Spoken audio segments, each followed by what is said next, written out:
어, 다윗이 나단 선지자를 만나고 나단 선지자의 개인적인 설교를 들으면서 변화가 됐습니다. 그 설교가 다윗을 변화시킨 게 아니고 그 설교를 다윗이 제대로 드러낸 겁니다. 그걸 그냥 지금까지 해오던 지 성품과 몸에 익은 생활 방식대로 들었으면은 나단 선지자의 설교와 함께 다윗은 끝났을 수 있습니다. 뭐 이런 게 다 있노? 이런 게 설교가 끝났을 수 있습니다. 그런데 다윗이 그걸 드러냈습니다. 하나님의 말씀이다 하는 이 중심을 가지고. 그렇기 때문에 다윗의 그 영혼 중심에는 정말 하나님을 사랑하고 하나님을 추구하는 게 있었죠. 이게 개발이 안 됐습니다. 그러다 보니까 그 중심을 싸고 있는 것들은 자신의 정욕이고 그 시대의 문화로 즐기고자 하는 감각이고, 그리고 그걸 즐기는 자기 방식, 삶의 습관이었습니다. 그리고 이걸 합리화시키는, 그래서 자기는 절대 손해보지 아니하면서도 얼마든지 즐기는 이런 것을 그 만들어주는 그 시대의 사상, 교육, 이것으로 다 무장이 되어 있었습니다. 그렇기 때문에 그 중심에 있는 하나님을 사랑하는 것, 하나님께서 다윗의 그 본심을 하나님이 뒤에 인정을 해주잖아요. 들을 수 있도록 뭐라고 했습니까? 내 마음에 합한 사람이다 그랬죠. 내 마음에 합한 사람이다. 다윗이 사고방식이나 생활이나 이게 다듬어지지 않았을 때는 하나님이 그 말 안 해줬습니다. 자, 그렇게 해서 이게 이제 뒤에 나단의 설교를 다 추상 같은 그 설교를 들으면서 다윗의 중심에 있는 이게 다윗을 붙들었습니다. 다윗의 중심에 이게 없었다면 그냥 겉은 하나님을 사랑하는 사람 같은 것으로 쌓여 있어도 중심이 다 자기 중심이고 자기 욕구를 채우기 위해서 종교를 이용하는 이 중심이었으면 다윗이 나단의 설교 못 드러냈습니다. 그죠? 휙 떠나버렸을 거예요. 그런데 다윗이 그걸 드러냅니다. 그 직전에 얼마나 다윗이 아주 점입 가경이었잖아요. 인간적인, 그 다음에 자기의 그 인간성, 그리고 몸에 배에 있는 욕구를 채우는 그 수단을 즐기는 이게 점입 가경이었지 않습니까? 그런데 딱 그 설교를 드러낸 게 그는 중심이었습니다. 그래 하면서 다윗이 바뀌었죠. 바뀌었는데 그러고 난 뒤에 지금 사무엘하 13장과 같은 이 가정에 풍비박산이 되는 이 가정의 문제가 일어난 거예요. 그죠? 그런데 여러분, 이것을 만나는 그 무렵에 다윗이 뭘 했습니까? 시편 51편에 여기서 우리가 보듯이 다윗이 정말 이제는 그 중심대로 살고자 자기 껍질을 벗어내는, 이게 여러분 회개거든요. 회개. 내 중심이 하나님 사랑으로 다 중심이 잡히는 거는 거듭나는 거고, 그 다음에 이 중심에 맞도록 내 삶을 다 고쳐나가는 것, 껍질을 벗겨내는 것, 이게 회개입니다. 다윗이 이걸 하는 겁니다. 그게 시편 51편이었어요. 그래서 뼈가 꺾였습니다. 히브리인들의 사고방식에서 뼈는 존재를 말합니다. 자기의 존재입니다. 그런데 내 존재를 팍 꺾어 놓는 것과 같았잖아요. 그런데 그럼에도 불구하고 그걸 통해서라도 다윗이 정말 회복하기를 원하는 것은 잃어버린 권력이나 자식이나 재산이 아니고 정말 내 중심대로 살 수 있게 해주십시오. 그거였습니다. 나로 기쁜 소리를 듣게 하사 주께서 꺾으신 뼈들로 즐거워하게 하소서. 여러분, 우리에게 이런 일들이 일어나기를 주의 이름으로 축원합니다. 뼈가 꺾이지 않으면 습관은 고쳐지지 않습니다. 습관보다 더 질긴 것은 성향입니다.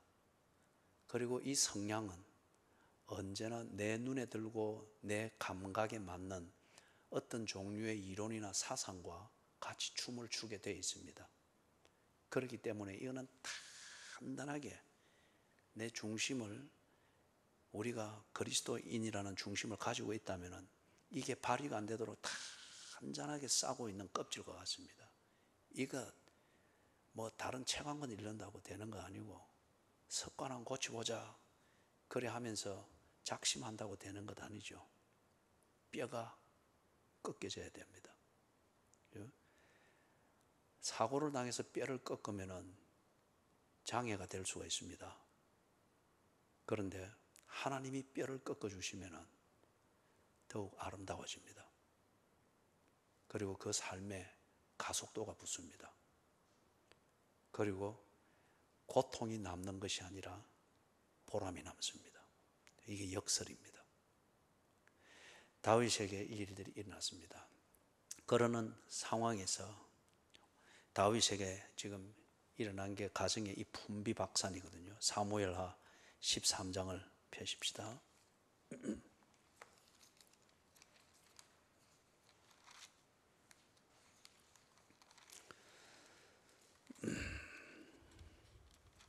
여기 이제 13장은 이야기 형식으로 어떤 사건이 일어났는가 하는 걸 보고하는 형식으로 이야기 스타일로 쭉 그렇게 나열되어 있습니다. 그 사건이 이제 이렇습니다. 다윗의 장남의 첫째 아들의 이름이 뭐죠? 첫째 아들이 암논입니다. 암논이고 압살롬은 셋째 아들입니다. 베달은 형제입니다. 베달은 형제. 근데 이 첫째 아들 암논이 있는데 욕정이 일어났습니다. 욕정이 일어났는데 그 대상이 자기의 베달은 동생입니다. 베달은 동생, 이복 여동생이 있었습니다. 다말이라고 하는 이 이름이죠. 그래서 뭐 옛날 고대에는 지금으로부터 지금 다윗 때 같으면 지금으로부터 약 3,000년 전입니다. 뭐 그때 같으면 인구가 그리 많은 것도 아니고 그때는 결혼을 뭐 친척 간에 하기도 하고 형제 간에 하기도 했습니다. 로마 제국 시대 때도 그런 결혼은 계속 있었으니까요. 근데 이 지금 욕정이 막 일어난 거예요.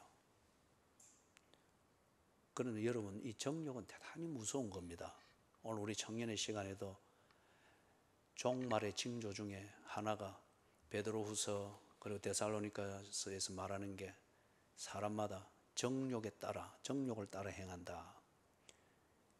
이건 정말 무서운 겁니다. 너무 힘이 있고 추진력이 있어서 이게 참 무섭습니다. 그리고 정욕은 뜨거운 거기 때문에 여러분, 뜨거운 것에 대이면은 다른 감각은 다 무시되잖아요. 그죠? 정욕은 뜨거운 거기 때문에 그걸 느끼면서 하고 있는 일이 있다면 그게 언제나 옳게 여겨집니다. 그리고 그것에 집중하게 됩니다. 돈에 대한 정욕이든지 취미에 대한 정욕이든지 권력에 대한 정욕이든지 가장 강렬한 것은 성욕에 대한 정욕입니다. 성에 대한 정욕. 그죠? 이것은 군불 떼듯이 쭉 이리 올라오는 것이 아니고 이거는 정말 벼락 떨어지듯이. 이게 딱 사로잡히면 감당이 안 되죠. 암논이 지금 거기에 사로잡혔습니다. 거기에 딱 사로잡혀서 그 눈에 여동생 다말이 보였고 그 다말을 통해서 이 정욕을 풀고자 집착이 되어집니다. 그리고 이 집착, 이게 다른 걸 생각하지 못하게 만듭니다. 그래서 여러분 11절을 보세요. 11절을 보니까 다말이 지금 아픈 척 하고 있는 자기 오라버니가 정말 아픈 줄 알고 죽을 끓이고 해서 간호를 하잖아요. 그런데 11절에 중간에 보니까 암논이 그런 여동생을 붙잡고서 그에게 이르되 나의 누이야 와서 나와 동침하자.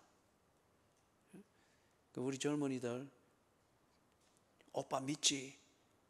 오빠 믿지? 그래 하면서 뭐 믿으면 안 돼요. 오빠 믿지? 하고 하는 이게 이미 집착한 그 유혹입니다. 나와 동침하지 않은지라.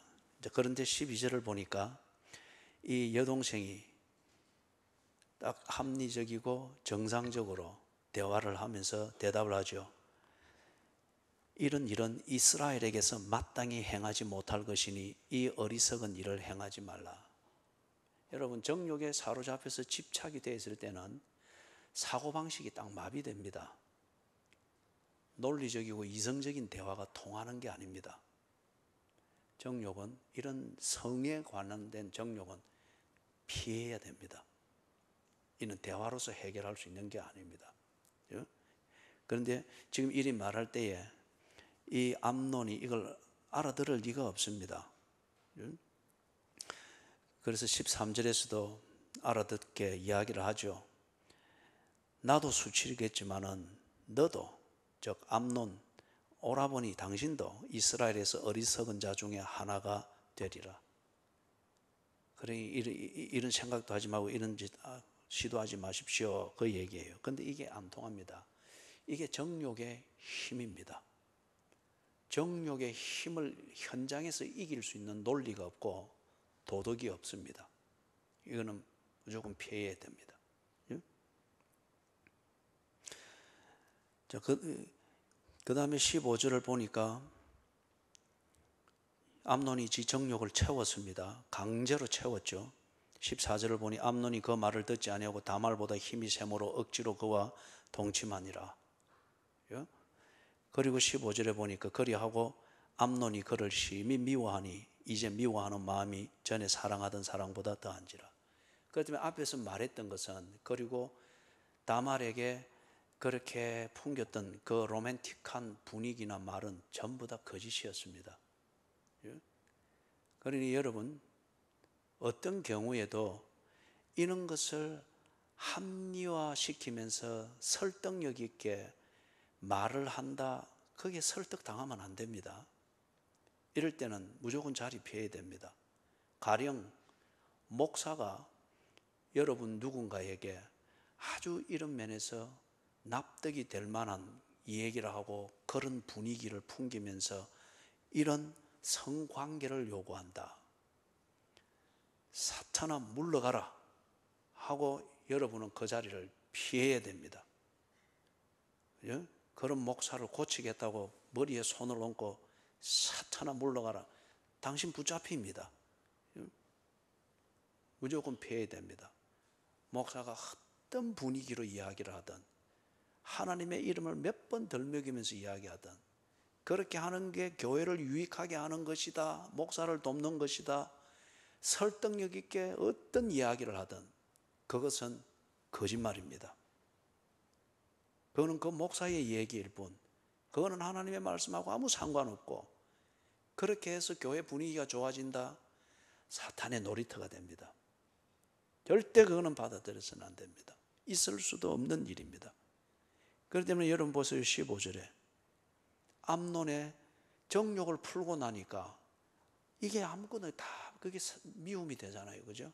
절대 그냥 속아서는 안 됩니다. 그거는 사랑이 아니에요. 그리고 우리 뭐 젊은이들이라면 젊은이들이고, 뭐 요즘에는 뭐 워낙 이 세대의 경계가 없으니까 이 문제에 있어서는, 예를 들어서 오빠 믿지? 절대 믿어서는 안 됩니다. 그죠? 그 유혹이 나중에는 정말 큰 미움으로, 불이란 게 그렇습니다. 불은 타고 있을 때는 떳떳하지만 타고 나면 뭐가 남습니까? 재만 남습니다. 그렇기 때문에 저도 헌금 봉투를 이래 하나씩 확인하면서 태울 때 비 올 만한 날씨가 될 때 태웁니다. 제가 씻겨 내려가도록. 안 그러면 제가 온데 날아다니면서 빨래 널어놓으니까 거기에 뭐 제가 다 앉아가지고, 그죠? 속아서는 안 됩니다. 불에 속아서는 안 되는 거예요. 그래서 16절에 이 다말이 동생이 이야기죠. 후반에 이 큰 악은 아까 내게 행한, 즉 강간한 겁니다. 성폭행한 거죠. 이 큰 악은 아까 내게 행한 그 악보다 더하다 하되 암논이 그를 듣지 아니하고. 이게 미움의 힘이죠. 미움의 힘이죠. 자, 일이 있고 난 뒤에 이 다말이 비참하게 울면서 쫓겨나죠. 그래서 여기 보면은 옷을 찢고 머리에 재를 쓰고 한다. 이거는 히브리인들이 슬픔을, 극한 슬픔을 표현할 때 그들이 하는 그 몸짓입니다. 이걸 압살롬 오빠에게 가서 이제 이야기를 하죠. 이거는 압살롬과 이 다말의 어머니는 같은 어머니입니다. 암논의 어머니는 다른 사람이고, 그래서 압살롬에게 가서 이렇게 이야기하니까 압살롬이 어떤 면에서 참 침착합니다. 그래서 집에 머물러라 해놓고 22절을 같이 읽어봅니다. 압살롬은 암논이 그의 누이 다말을 욕되게 하였으므로 그를 미워하여 암논에 대하여 잘잘못을 압살롬이 말하지 아니하니라. 이 잘잘못을 압살롬이 말하지 아니하니라. 아버지 다윗에게 말하지 아니했습니다. 그리고 암논에게 찾아가서 불을 켜면서 시시비비를 가지면서 따져서 이걸 하지 않았습니다. 압살롬은 뭘 할 것인지 이미 지 마음에 딱 정했습니다. 그래서 여기 표현은 그를 미워하여 벼르는 거죠. 그렇게 해서 지금 그럽니다. 여러분, 여기서 이렇게 보면은 아버지 다윗을 닮은 구석이 여기서 보입니까? 아버지 다윗을 닮은 구석이 여기에 그대로 나타나죠. 그죠? 아버지 다윗의 유전적인 성향, 그리고 그대로 하는 몸에 배어 있는 습성, 여기 지금 자식들에게서 그대로 나오죠. 우리 그 부분은 좀 이따도 우리 좀 보도록 하십시다. 그 다음에 이렇게 되고 난 다음에 압살롬이 지가 마음에 품은 것을 결행을 합니다.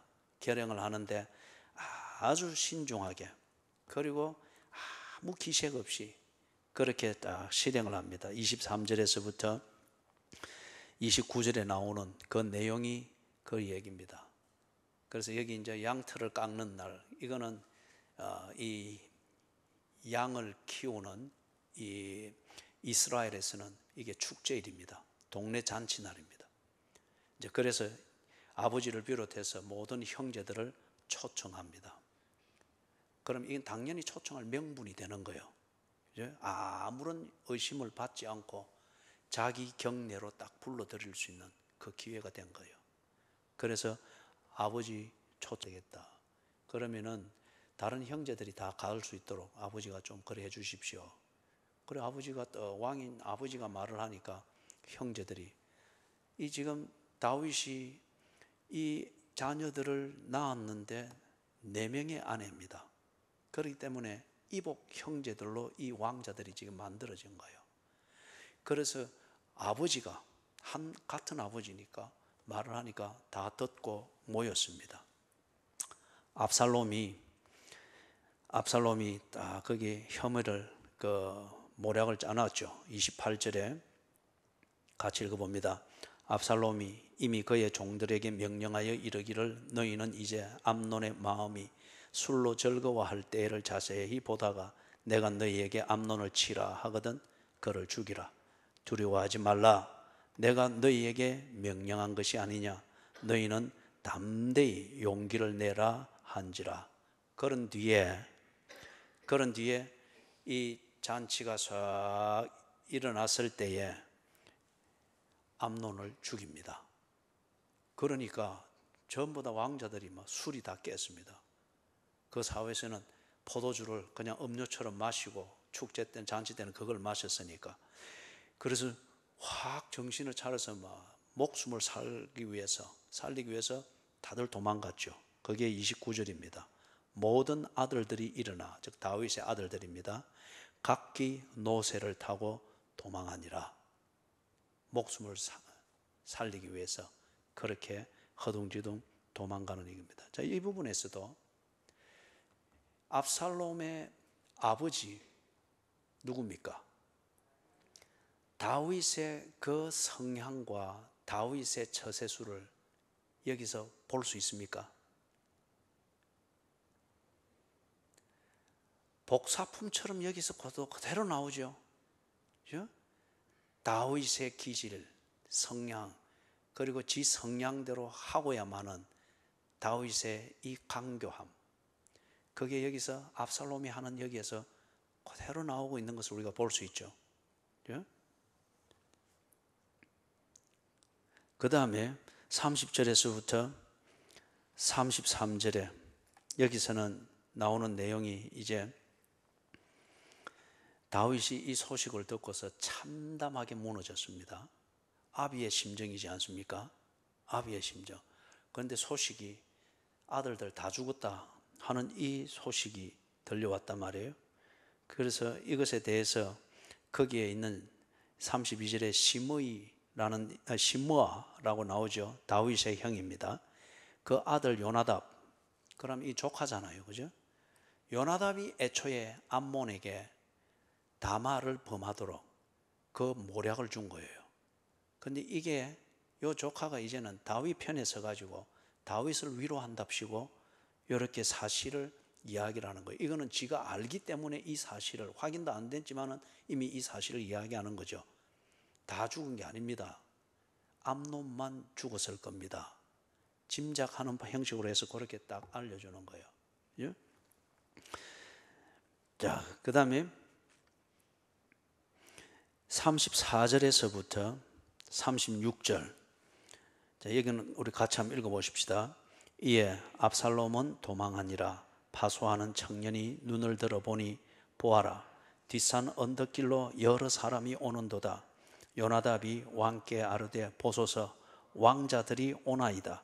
당신의 종이 말한 대로 되었나이다 하고 말을 마치자 왕자들이 이르러 소리를 높여 통곡하니 왕과 그의 모든 신하들도 심히 통곡하니라. 요나답이 말해준 대로 왕자들이 노새를 타고 허겁지겁 돌아옵니다. 그래서 언덕을 타라서 막 아버지가 있는 곳으로 내려옵니다. 누구만 죽은 거예요? 암논만 죽은 겁니다. 압살롬이 암논을 표적으로 해서 딱 죽이는 겁니다. 왜? 참 어떻게 보면은 압살롬은 감정 컨트롤이 참 잘 되는 사람이라 볼 수가 있습니다. 무엇을 생각해서 훗날을 도모할 일이 있다면은 그것에 보다 큰 것에 지장이 되지 않도록 딱 계산이 서 있고 그 계산에 맞도록 자신의 감정을 컨트롤하는, 이게 참 잘 되는 사람이다. 그게 좋은 의미에서가 아니고, 그죠? 어떤 면에서는 그게 강교하고 엄용한 거죠. 그죠? 지가 생각하는 큰 모략을 도모하기 위해서 작은 모략에 과하지 않도록, 그러나 지 목적을 이루는 이 면에서 참 감정 컨트롤이 잘 되는 사람입니다. 왜냐? 이거 13장 지나고 난 다음에 압살롬이 나중에 쿠데타를 하지 않습니까? 압살롬이 탐을 내는 것은 왕권입니다.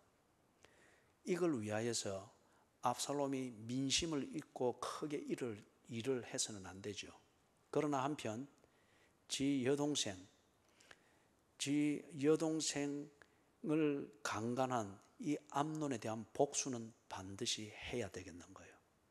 그렇기 때문에 왕자들이 다 모여서 그래 있으면은 그 와중에서 딱 죽이는 사람은 한 명, 암논만 겨냥해서 죽인 거예요. 예?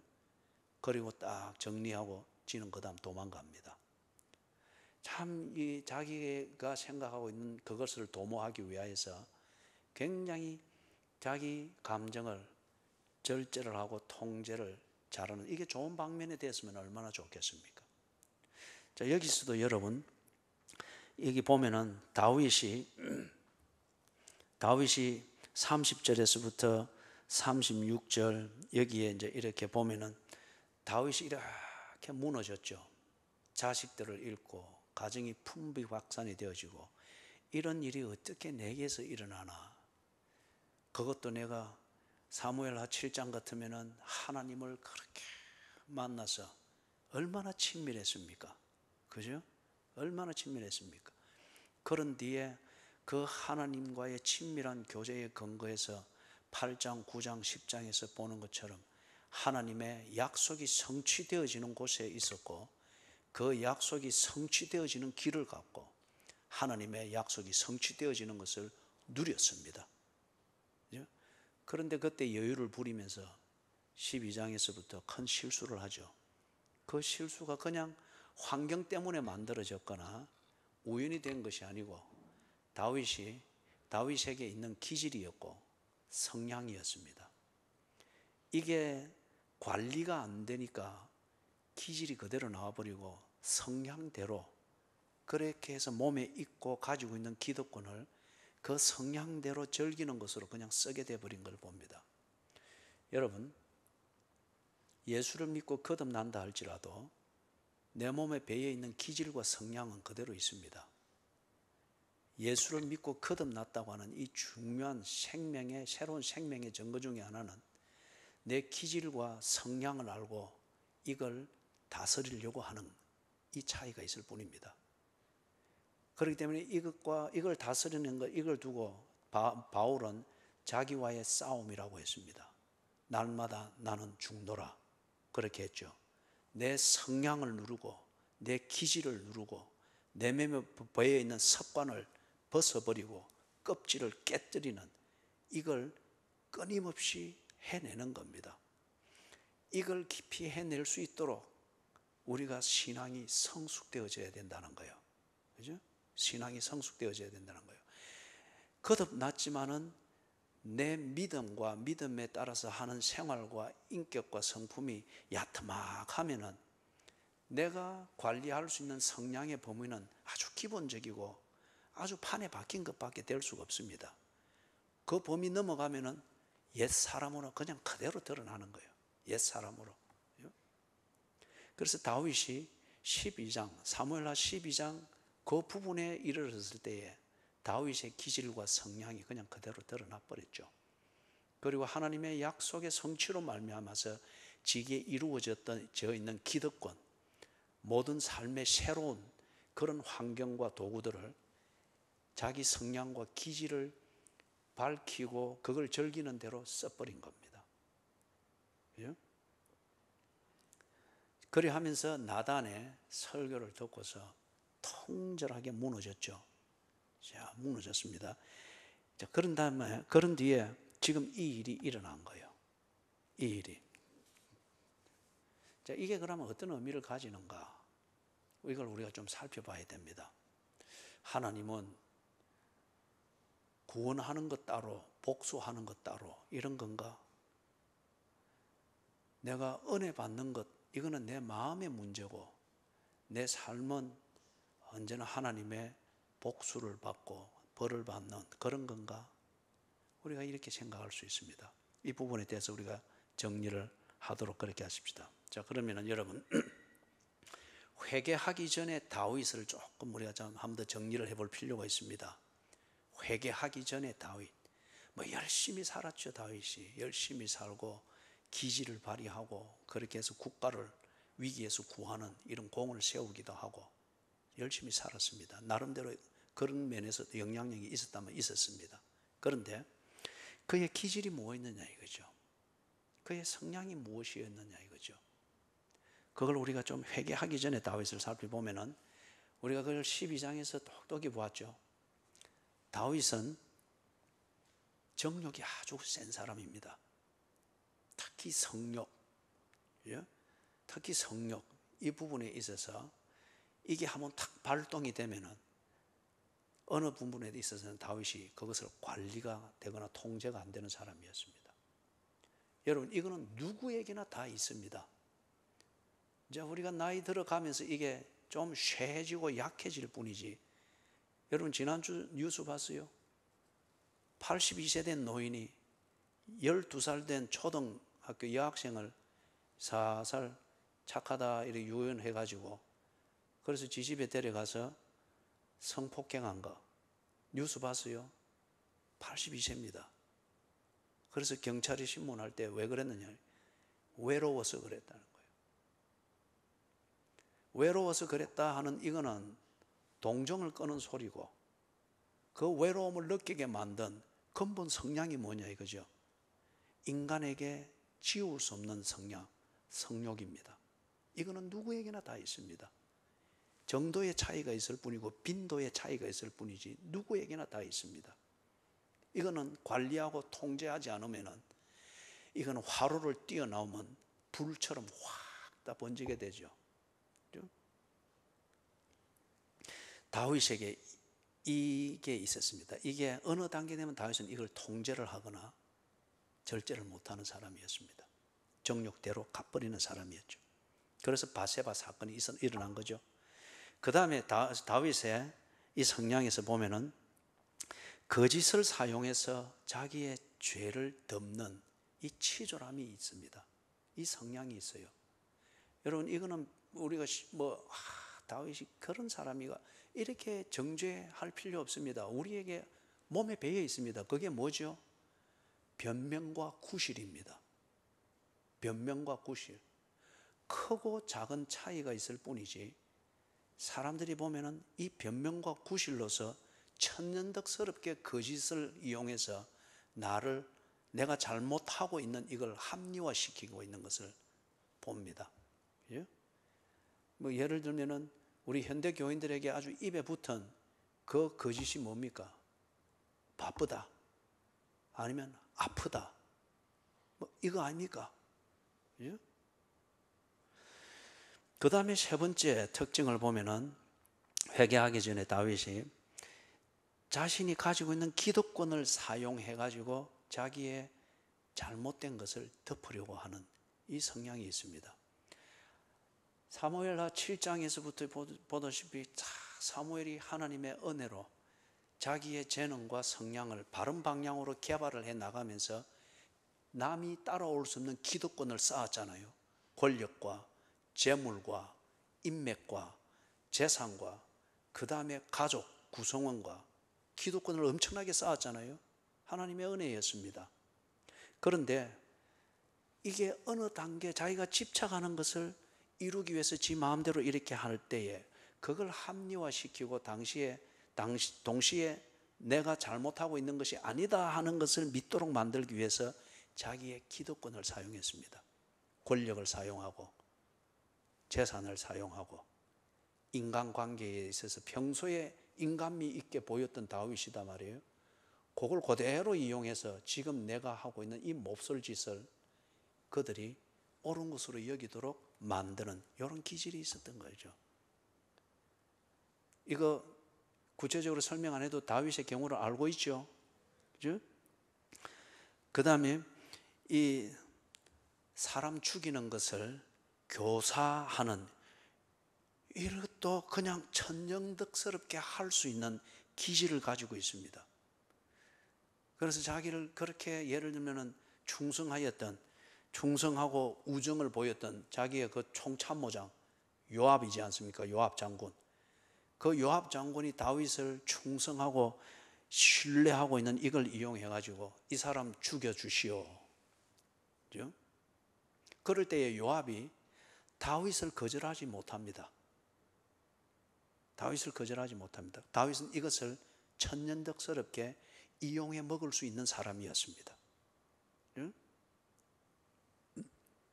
그 다음 마지막 한 가지를 더 예를 들면은 다윗은 완전 범죄를 위해서라면은 사람 죽이는 것도 수단으로 삼을 수 있는 사람이었습니다.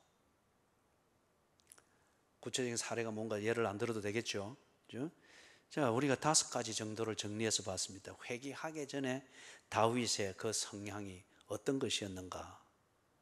정욕, 그 다음에 거짓된 친절로서 자기를 믿게 만드는 것, 자신의 기득권을 사용해 가지고 자신의 죄를 덮는 수단으로 삼는 것, 우정과 충성과 신뢰 이것을 이용해 가지고 내가 하고자 하는 이 나쁜 일을 시키는 이것을 천연덕스럽게 할 수 있는 사람이다. 사람을 죽여서라도 자신이 하고 있는 잘못된 것을 덮을 수 있는 사람이었다. 그러면 여러분, 다윗이 이런 자신의 기질과 성향을 알고 있고 이것을 할 수 있는 재주가 있고 기득권이 있고 재산이 있고 권력이 있다. 그러면은 이것에 유혹되고 넘어가지 않기 위해서 자기 관리를 얼마나 해야 되겠어요? 그죠? 얼마나 철저히 해야 되겠어요? 그렇기 때문에 여러분, 은혜 받으면 받을수록 성숙해가면 성숙해갈수록 그 사람의 성숙함의 증거는 뭔가 하면은 자기를 더 깊이 성찰할 줄 안다는 거예요. 더 깊이 성찰하면서 자신의 약점을 더 민감하게 보면서 이것에 넘어가지 않기 위하여 자기를 관리함이 남들이 따라올 수 없을 정도로 철저합니다. 이게 성숙한 거고 인격자라고 하는 그 증거예요. 그렇게 해야 되는데 다윗이 어느 단계까지는 되는데 이게 막 안 됐습니다. 자, 여러분 보세요. 다윗이 그래서 가족을 이루었죠. 가정을 이루었습니다. 지금 가족을 이루고 가정을 이룰 때에 대개는 지금 뭡니까? 아내가 4명이었습니다. 정실 부인이 4명이었어요. 다윗에게. 이 아내를 구하는 것은 어떨 때 구했습니까? 다윗이 회개하기 전이었습니다. 주로 회개하기 전이었어요. 바세바 사람 죽이고 난 다음에 지가 구했지 않습니까? 그 다음에 아비가일 사랑했던 지혜로운 그 아내였죠. 두 번째 아내였죠. 아비가일 같은 경우에 그 미련한, 재산은 많으나 미련하고 욕심 덩어리였던 나발이 죽으면서 그때 다윗은 그 나발을 비롯해서 그 가족들뿐만 아니고 그 과수원에 일하는 모든 사람을 전멸시키기 위해서 칼 들고 가는 중이었습니다. 그런데 마침 나발이 죽은 거예요. 그리고 아비가일이 와서 중재를 했습니다. 다윗이 아주 혈기등등할 때였습니다. 그런데 그때에 이 아비가일을 아내로 맞이했단 말이에요. 이런 시기였습니다. 그러면서 이 4명의 아내로부터 자식을 얻고 그리고 가족이라고 하는 이 틀이 잡히게 됐죠. 그리고 나름대로 이복 형제들이지만은 한 아버지를 중심으로 해서 가정이라고 하는 이것이 형식적으로는 만들어져 있었습니다.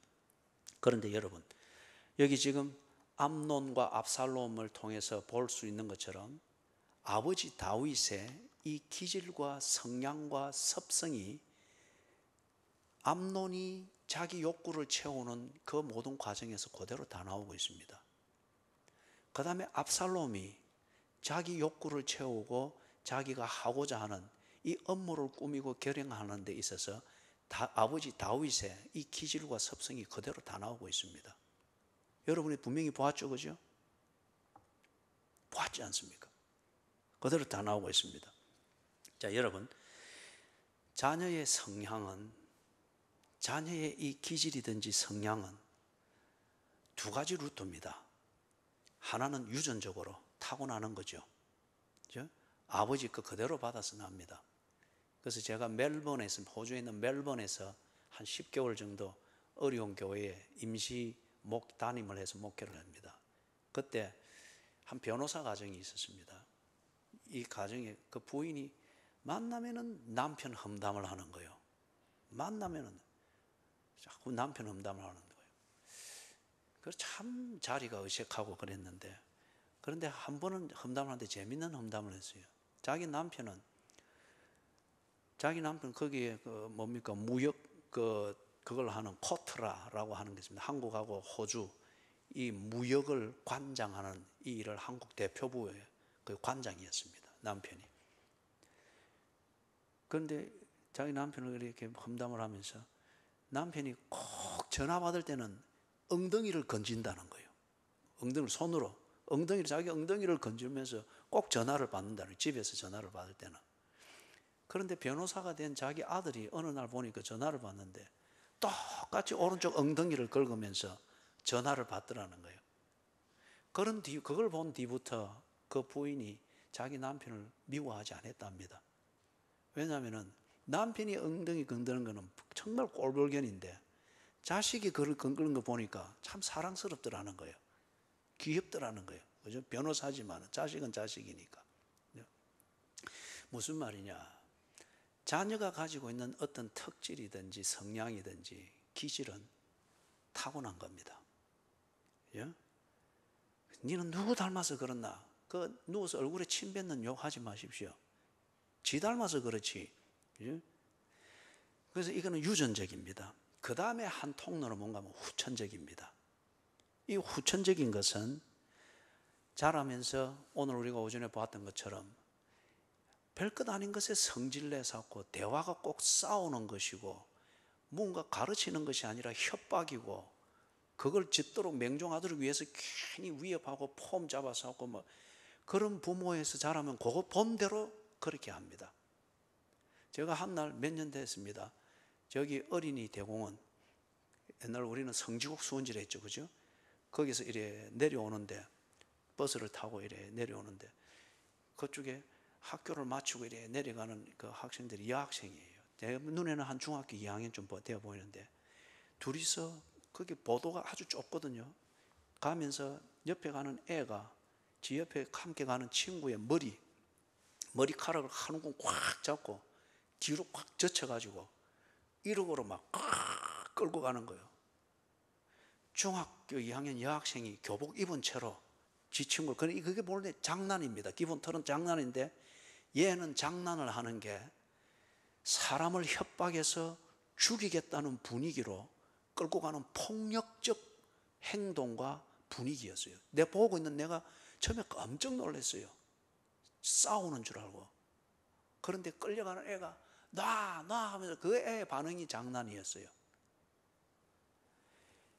이 중학교 2학년 이 여학생은 분명히 집에서 지 부모가 그렇게 하는 것을 보고 그것에 늘 집에서는 불안과 어떤 협박을 느끼면서 자랐을 겁니다. 그렇기 때문에 장난을 치면서 아주 기분이 좋을 때 지를 표현하는 게 몸에 배어 있고 지는 의식이 없으나 몸에 배어 있는 대로 그 폭력적인 행동으로 장난을 치는 거죠. 이해가 되죠? 후천적입니다. 부모에게서 보고 배운 대로 상처면 상처, 좋은 거면 좋은 거 보고 배운 대로 판에 박혀 있기 때문에 그대로 하는 거예요. 그 다음에는 후천적으로 그 기질이 쌓이는데 다른 한 루트는 사회생활입니다. 친구와의 교제든지 직장생활이든지 취미생활이든지 동호회 활동이든지 내가 적응해 있고 내가 내 일상생활을 만들어가고 있고 즐기고 있는 그 문화권, 거기서 내 기질이 형성이 됩니다. 성향이 만들어집니다. 그리고 이런 기질을 따라서 내가 일상생활을 해나가는 이 시간들이 쌓이면서 습관이 되는 거예요. 그렇기 때문에 여러분, 습관을 고치는, 그걸 위해서 도둑질하는 손모가지를 자르는 이게 먼저가 아니고, 그죠? 그 성향을 만들어내는 그 통로를 떠나야 됩니다. 그래서 성향이 고쳐지도록 해야 됩니다. 유전적으로 타고난 것, 이거는 통제하는 것을 가르쳐야 됩니다. 그것을 절제하는 것을 가르쳐야 됩니다. 그것 아닌 다른 방향으로 하는, 그래서 주의 교훈과 훈계로 자녀를 양육하라고 한 것이죠. 그죠? 그걸 위협을 하고 니는 누구를 닮아서 이렇느냐, 창피 주고 막 그래가 네가 이런 인생을 성공하겠느냐, 그런 식으로 간접적인 저주를 퍼부어서 위협을 하고, 이것으로 못 고칩니다. 유전적으로 타고난 거예요. 그러자면 이걸 통제할 수 있고 이것에 지지 않도록 할 수 있는 새로운 가치관을 심어주고 그 가치관을 가지고서 의욕을 불러일으키고 그 의욕을 가지고서 지 체질이 안 맞지만 해내는 이 담대함과 용기를 가질 수 있는 동기부여를 해주는, 이게 주의 교훈과 훈계로 양육하는 것이죠. 그럴 때에 유전적으로 타고난 지 성향과 기질을 통제할 수 있습니다. 반면에 후천적으로 만들어진 성향이나 기질, 이것은 고칠 수가 있습니다. 부모를 본받아서 그래 했고 그런 가정 분위기에서 본 게 그것밖에 없고 깊이 각인된 것은 그걸 보면서 밤새도록 두려워 떨면서 긴 밤을 새우고 이런 게 어릴 때 계속 쌓여 보십시오. 그것밖에 할 줄 모릅니다. 그렇게 자기를 키웠던 아버지를 저주하면서도 지가 하는 것은 꼭 그렇게 하고 있는 거예요. 그것만 보고 배웠기 때문에, 그게 심리적으로도 지 정신에 꽉 박혀 있기 때문에 애와 장난을 쳐도 그 뒷머리를, 그 애는 분명히 지 아버지에게 머리카락 붙잡혀 가지고 질질 끌려갔던 경험이 한두 번이 아닐 거예요. 예? 이거는 고칠 수가 있습니다. 예를 들면 부모를 보면서 이걸 배웠다. 부모가 고쳐야 됩니다. 아이와 대화하는 것도 고쳐야 됩니다. 집안의 분위기도, 나는 기분 좋게 한다고 내 표현대로 해서 다 나와라! 밥 먹자! 나는 기분 좋게 하고 이렇게 해서 친밀감을 만들기 위해서 한다지만은 자녀들은 그걸 들으면 늘 혼나는 소리고 싸우는 소리고, 그래서 늘 겁에 질려서 이렇다. 이걸 알았으면은 말을 고쳐야 됩니다. 그래서 나는 부산 살기 때문에 나는 도저히 못 고친다. 서울로 이사를 가야 돼요. 아니면 전라도로 이사를 가야 됩니다. 그래서 말이 부드러운 곳에서 해서 고쳐야 됩니다. 아니, 자식을 키우고자 하는 그 중심이 있고, 그게 잘못된 게 지금 내 이런 것 때문에 얘 아이의 성향이 이리 된다. 그 정도를 해낼 수 있죠. 맹모 삼천지교라고 하는 말 들어봤죠?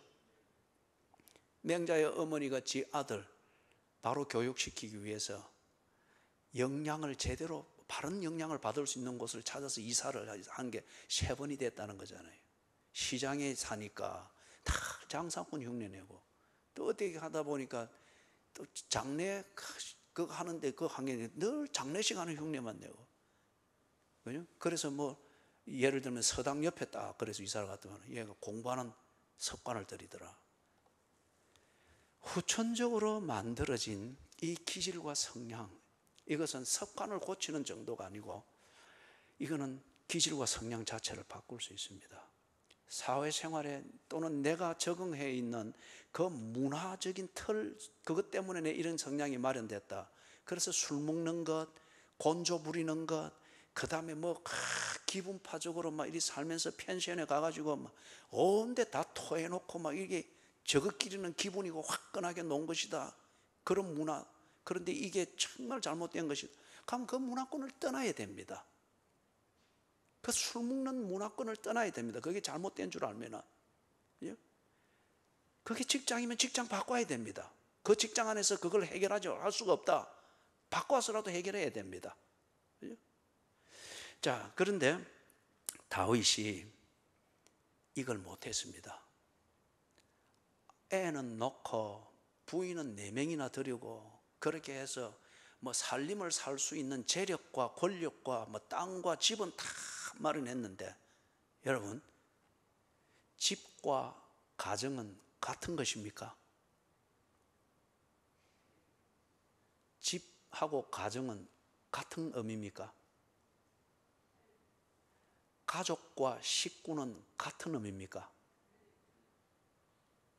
집은 있어도 가정이 없는 사람들이 얼마나 많은지 모릅니다. 집은 없어도 따뜻한 가정이 있으면 그 가족들은 참 밝습니다. 힘이 있습니다. 돈 버는 재주가 없어가지고 아니면은 남과 나누는 이걸 가치로 여기는 가족이 있다.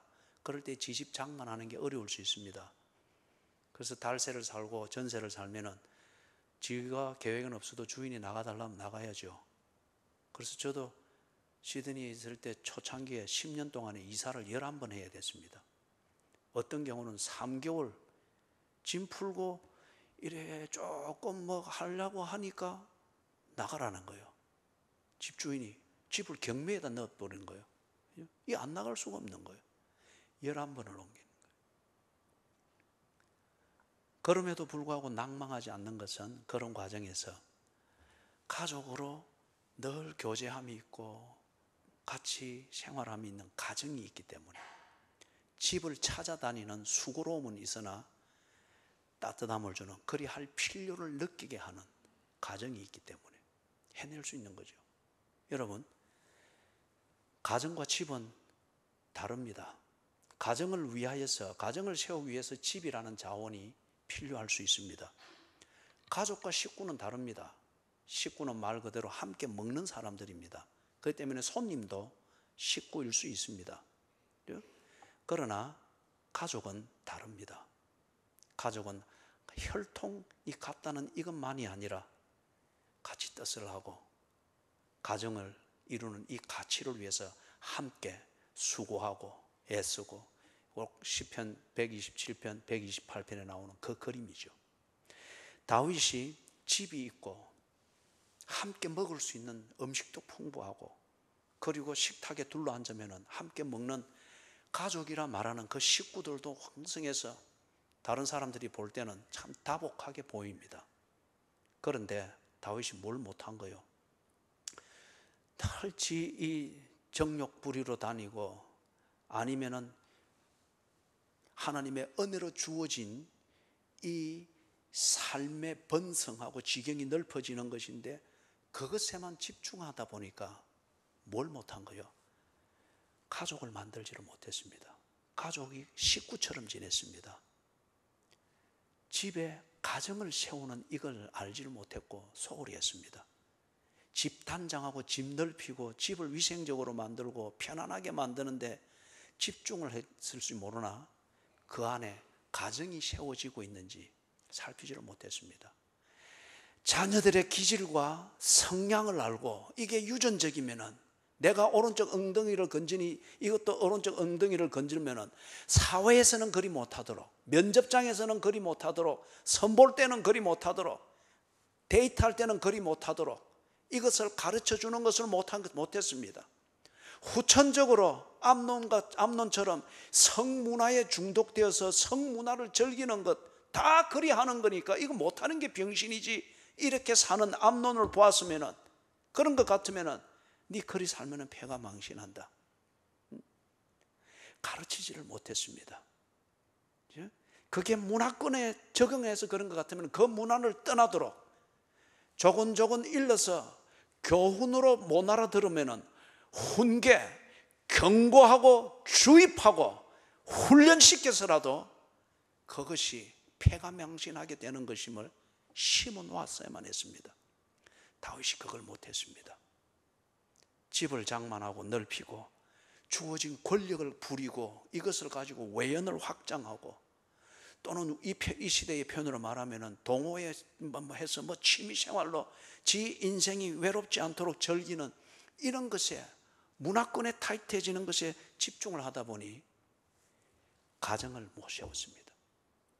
자식들의 유전적인 성향, 후천적인 성향을 살피면서 이것을 바로 주의 교훈과 훈계로서 양육하는 이 일을 소홀히 했습니다. 그러다 보니까 어떻게 된 거예요?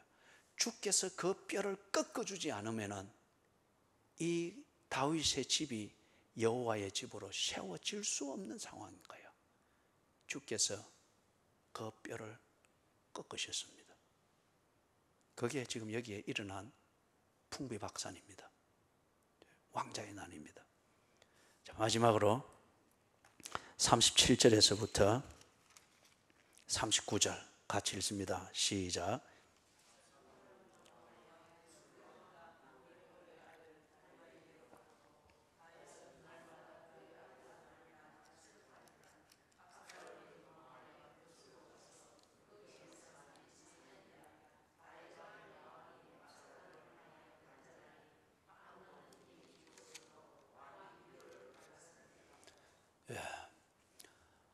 오늘 우리가 그 오전 예배 본문 4절을 볼 때 자녀를 노엽게 하지 말라고 했지 않습니까?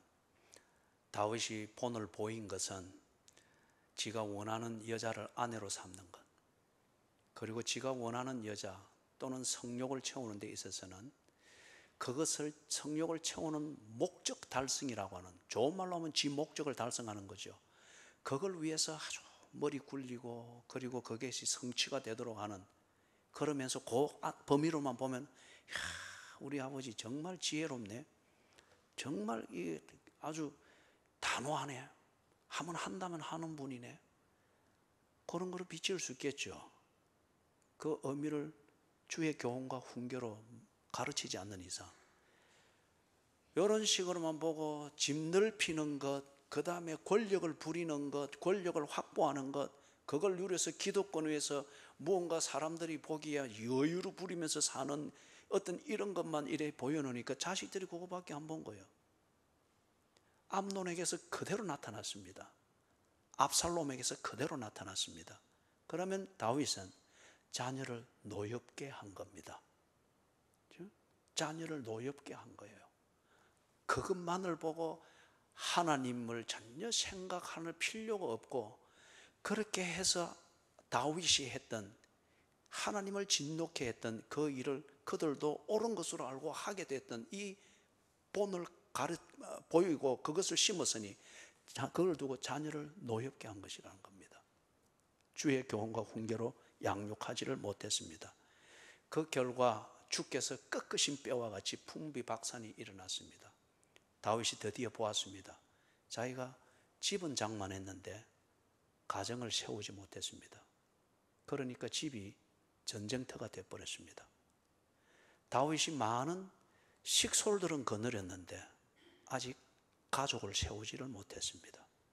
식솔들을 기름지게 먹이는 것은 잘하고 있는데 기름지게 먹고 이 잔식들이 할 수 있는 것은 미워하고 성욕 불태우고, 그리고 그 편안한 그런 생활들을 즐기면서 잔치나 쫓아다니고, 도망갈 때 노새를 탈 수 있는 것, 돈이 없으면은 걸어만 날 살리라고 신발도 못 신고 뛸 것 아닙니까? 그런데 이런 게 다 있단 말이에요. 그것밖에 못한 거예요.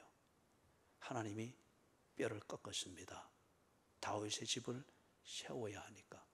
그리고 다윗이 그러한 성향으로 만들어진 것, 지 정욕을 즐기면서 만들어졌던 그 이기물을 가지고 그걸 축복이라 합시고 즐길 수 있도록 하나님이 허용하시지 않습니다. 자, 그런데 이게 다윗에게는 굉장히 슬프고 아픕니다. 예? 슬프고 아픕니다. 그래서 38구절에 보니 다윗 왕의 마음이 압살롬을 향하여 간절하니 암논은 이미 죽었으므로 왕이 위로를 받았습니다. 이 말이 암논 이놈의 자식 잘 죽었다, 이 말이 아니에요. 이미 죽었으니 더 이상 죽은 자식 만지지 않겠다는 거예요. 그 다음에 압살롬을 향하여 간절하니, 다윗 왕의 마음은 압살롬에 향하여 간절하니, 둘 다 안 죽은 것이 다행인 거예요.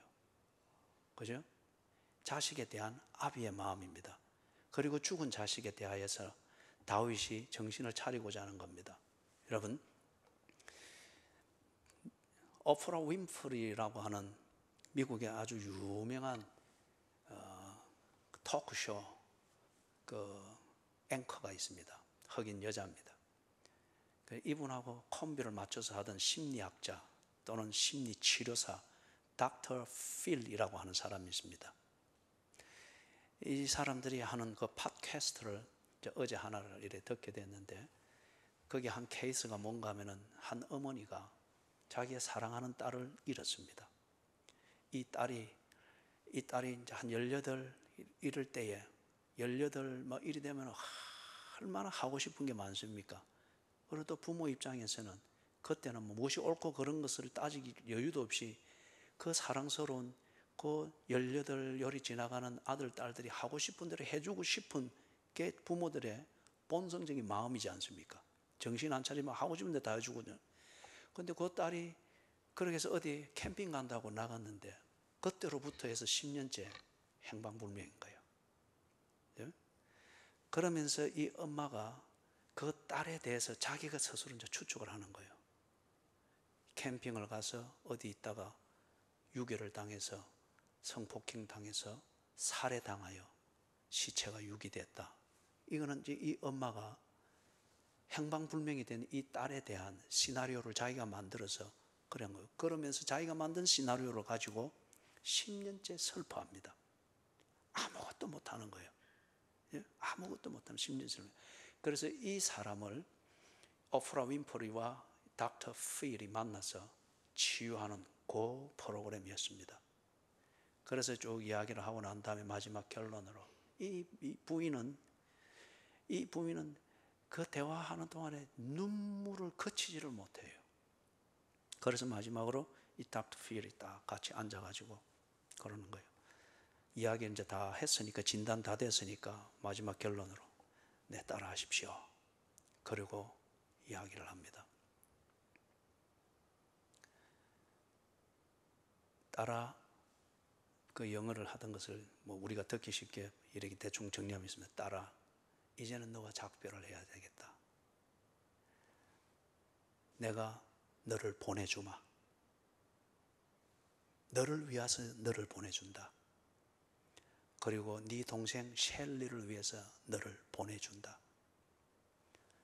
네가 너를 사랑하는 네 아버지를 위해서 너를 보내준다.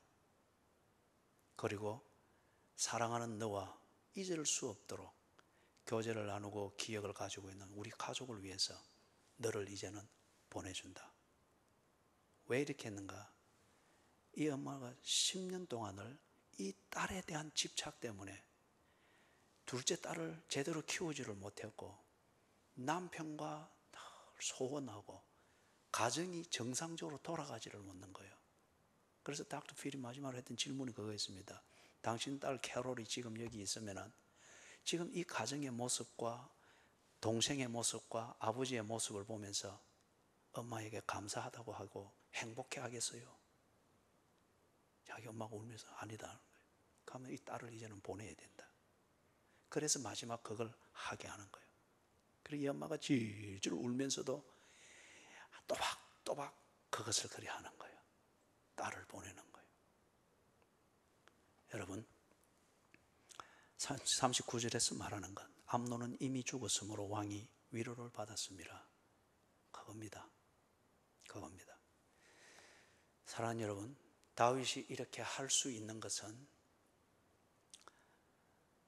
자기가 시편 51편에서 우리가 보는 것처럼 하나님의 은혜, 합력하여 선을 이루시는 하나님의 은혜를 아는 겁니다. 그렇죠? 다윗이 만들 수 있고 수습할 수 있는 것은 가정을 세우고 가족을 만들어내는, 이게 될 수 없는 것을 다윗은 이제 압니다. 하나님의 은혜로 지가 이만큼 올라왔는데, 그러나 그 은혜를 가지고 지는 결국 지밖에 모르는 것, 이것밖에 안 되는 거죠. 내게 은혜 주셨던 하나님이 내가 하지 못한 것, 가정을 세우고 가족을 만들고 자녀를 키우는 것, 하나님의 은혜로 되는 것임을 압니다. 그래서 주께서 꺾으신 뼈들로 즐거워할 수 있도록 하나님께 기도한 겁니다. 참 마음 아픈 형제의 난이고 자식의 재난이죠. 그러나 이것은 다윗이 뿌린 겁니다. 지 성량을 물려주었고, 그리고 이 자식들의 몸에 배이게 되는 그 성량과 이 성량을 다루는 삶의 기술을 제대로 가르쳐 주지를 못했습니다. 그래서 이 난을 당한 겁니다. 다윗이 이것을 인정하는 겁니다. 왜 자식 앗아갔어요? 사랑의 하나님이면서도 이럴 수 있어요. 캐롤처럼 10년 동안 그렇게 악바리를 쓰는 것이 아니고, 그거는 무모한 것이죠. 깨닫는 겁니다. 그리고 하나님께 그 은혜를 구하면서 이제 드디어 다윗이 이 이유로 인해서 가정을 만듭니다. 그리고 가족을 세우고 챙기게 되는 것을 봅니다. 자, 우리 시편 51편으로 돌아가서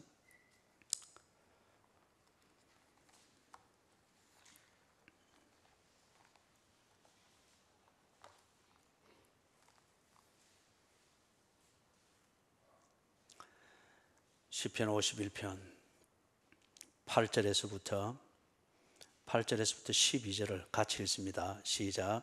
내게 즐겁고 기쁜 소리를 들려주시사 주께서 꺾으신 뼈들로 즐거워하게 하소서. 주의 얼굴을 내 죄에서 돌이키시고 내 모든 죄악을 지워주소서. 하나님이여, 내 속에 정한 마음을 창조하시고 내 안에 정직한 영을 새롭게 하소서. 나를 주 앞에서 쫓아내지 마시며 주의 성령을 내게서 거두지 마소서. 주의 구원의 즐거움을 내게 회복시켜 주시고 자원하는 심령을 주사 나를 붙드소서. 아멘. 그죠? 예. 자, 우리 세상의 유혹이 나를 둘러싼다 할지라도 우리가 바라볼 일은 주님이십니다. 여러분 절대 잊지 마십시다. 오늘 다윗의 풍비박산을 겪는 그 가정의 사건을 오늘 우리가 찬찬히 보면서 찬양하기 전에 한 가지 질문을 해보십시다. 다윗의 가정에 그 자식들, 첫째 아들과 셋째 아들의 이 살인을 저지르는 이 일이 일어난 게 그 사회 탓입니까? 아니면은 자식 탓입니까? 아니면은 다윗이 뿌린 씨앗입니까? 부모가 그리 만든 겁니다. 그죠? 우리의 자식의 잘못됨이나 혹 자식의 실수나 그거로 인해서 가정에 어려움이 있을 때 정권을 탓하지 말고 세상을 탓하지 말고 또는 세상이 종말이니 이런 것 탓하지 말고 근본적으로 그 자식들은 내 몸에서 났습니다. 내 유전자를 가지고 났습니다. 나를 보면서 자랐습니다. 그 자식이 폭력적이라면 내가 폭력을 가르친 겁니다. 주의 교훈과 훈계로 양육한 것이 아니라 노엽게 만든 겁니다. 다윗이 시편 51편과 같은 이 내용으로 주 앞으로 나아가듯이, 그죠? 잊을 것은 잊고 주께로 나아가듯이 우리가 주님께로 나아가면서 집을 세우는데 집중하지 말고 가정을 세우는 것을 위해서 우리의 남은 날을 효과 있게 쓸 수 있기를 주님의 이름으로 축원합니다.